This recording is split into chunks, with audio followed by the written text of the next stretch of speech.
What are the cons of not having kids? Story 1. Nobody will ever be as impressed with you as your own 4-year-old. I made rolls that didn't rise once and she ate 3. I am a biology major and I can tell her very basic things about sharks or birds and blow her mind. I taught her how to play Mario Kart and she congratulates me on doing well every time we play, even if I did an objectively poor job. She tells me good job for going to the bathroom. I'll never have this kind of support again in my life. Reply. Every day when we get home from school, I give my son a snack, and he says, "It's great to have a dad like you." Little man, I am literally handing you a bag of sour cream and cheddar chips, but thank you, edit. If your dad sucked, I'm sorry and I am your dad now. Reply 2. My 17-year-old told me today he's going to write his college application essays about all the science things I did with him when he was little. That's why he turned out like he is. Honestly, it made me feel so good I almost cried. Reply 3. My 7-year-old boy and I had a magical moment playing Paper Mario, the Origami King together. There's a point about 3/4 of the way through the game where you're dropped into a game show, and you have the option of playing a sudden death round, based on one question. From these 4 choices, pick the one that matches the lyrics from a song that you heard in the first 1/4 of the game. My memory is shite. I guessed. After a tense moment, the womp womp sound played and Mario got launched out of a cannon over the horizon. Wrong answer. Game over. Boy was crushed. I said we should try again and that we'd get it right this time.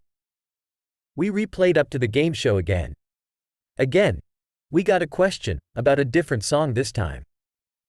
Daddy, it's B, he said.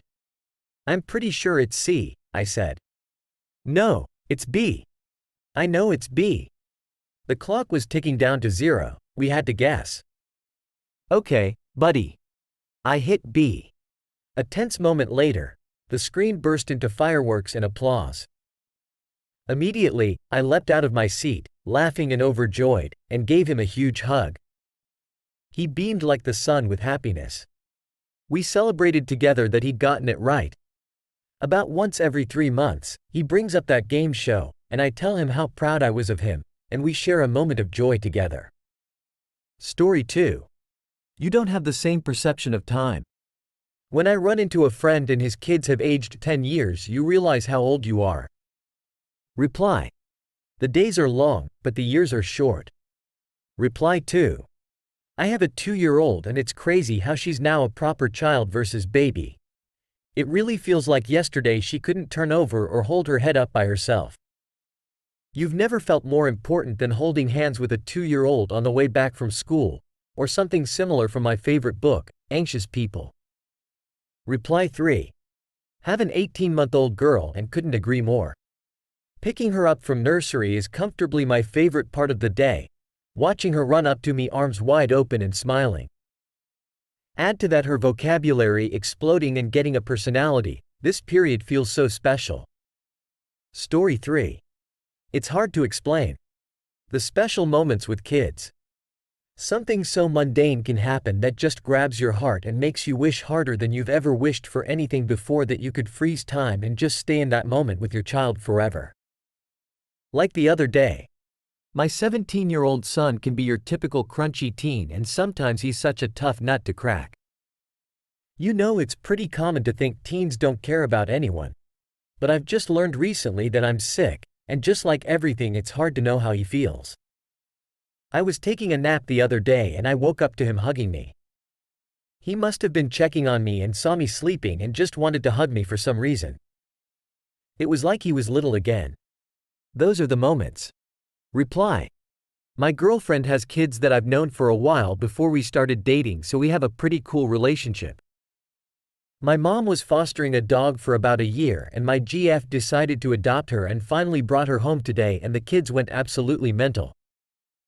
Her daughters have my phone number, mostly for emergencies, but today my phone was flooded with pictures of the girls and the dog cuddling and messages thanking me for getting them a dog and about 1 million, "I love you" texts.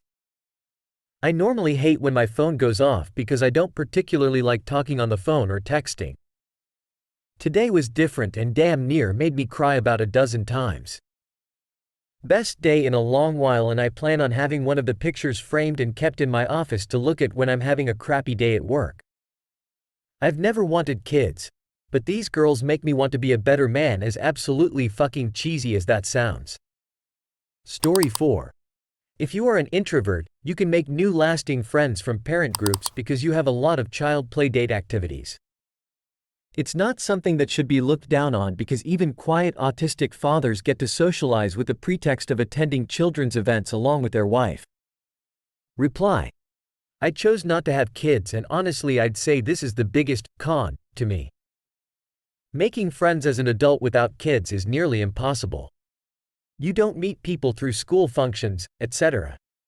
Plus the people you do meet usually have kids, and so schedules do not line up. You don't have as much in common.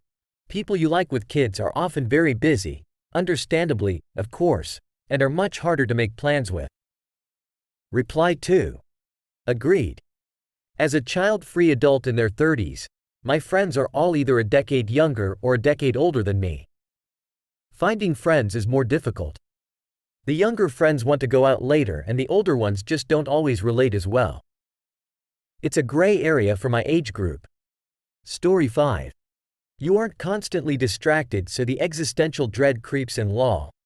Reply. There is plenty of existential dreep when you have a child, it is just focused on their future. Story 6. For me, I have the most fun with my kid. Literally, they're just the coolest hangout buddy. Want to go to a science museum and write "fart" in the sand table? Hell yes. Want to watch animals do dumb shit on YouTube for an hour? Don't have to ask me twice. Want to make popcorn at 9 a.m.? Why the hell not? We have dumb inside jokes, scream sing to music, do experiments like make a cake using the recipe from Minecraft. It's not good. Watch Star Trek, look at ants, have pun battles, you name it. It's just so fun. Reply. This is why I work in elementary school. I just love doing silly kid stuff. I have secret handshakes, they call me silly names, we do directed drawings together, play make-believe, have inside jokes, the whole shebang. It makes me excited for when I have my own kids and get to be goofy with them. Story 7. Some of my best memories are sitting with my mom and grandmother and sisters around a table, just talking and working crossword puzzles together. There's a closeness there that can't really be replicated, even with your best friends, a lifetime of memories. I'll never have that with my adult children, because I don't have any. I don't regret not having kids, but those times around the table are gone forever now. Reply. Thank you for reminding me to visit my grandma. Edit. Thank you guys for all the comments. This was a major wake-up call to me to call her and see her ASAP. Reply 2. One of my greatest magical wishes would be to be able to live through 2 different life paths starting at like age 30, one with kids and one without, to get both experiences. Story 8. When you're someone who doesn't have kids because of infertility and health reasons, people feel like they can interview you about your private medical information. Edited to add. I literally wrote this and went to bed. Thank you, everybody, for engaging in so much conversation. Reply. Or they optimistically tell you about all the miracle babies born to people with your same health situation. Story 9. Potential loneliness when older. Less obvious who to pass assets on to after death. Reply. The upside is whoever decides to be closest to me during my lifetime will get a very delightful surprise when I pass. Hey, stop. You're pretty awesome. Subscribe. Hey.